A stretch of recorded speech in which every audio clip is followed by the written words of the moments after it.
ठेवले थोडेसे आणि ते सगळे निघाले. त्याच्यातला एका पिकनी ना काय स्ट्रॉचं घर बनवलं. त्याच्यानंतर ना त्याच्या पिकनी ना काचेचं घर बनवलं. त्याच्यानंतर ना एका पिकनी ना ब्रेक्सचं घर बनवलं. त्याच्यानंतर खूप दिवसानंतर ना गावात कोल्हा आला. आणि स्ट्रॉच्या घराजवळ दार वाजवलं. पीक म्हणाला आतून not back at the head of my chinny chin. नंतर मग कोल्हा म्हणाला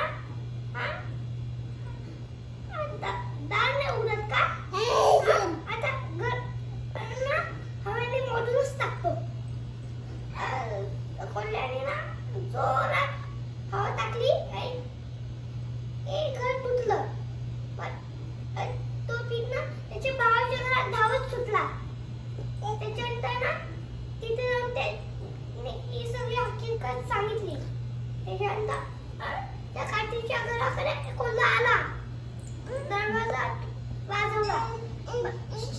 मग दुसरा पीक म्हणाला not by the head of my chinny chin. नंतर कोल्हा म्हणाला दार उघडत का?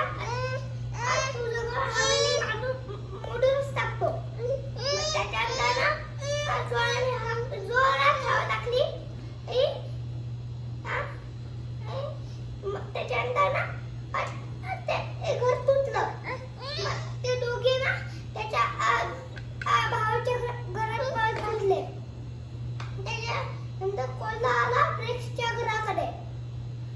त्याच्यानंतर त्याने दरवाजा वाजवला. त्याच्यानंतर तिसरा पीक म्हणाला not by the head of my chinny chin. त्याच्यानंतर ना कोल्ह्याने जोरात हवा टाकली. असं एक दोनदा करून ना घर काय हलत नाही. एवढून कोल्ह्याला आला राग.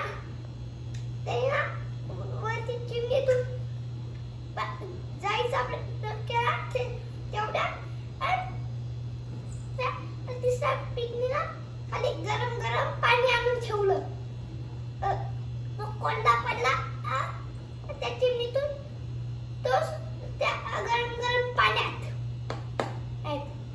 आणि 8 दिवस तो काय तिथं हलू शकला नाही.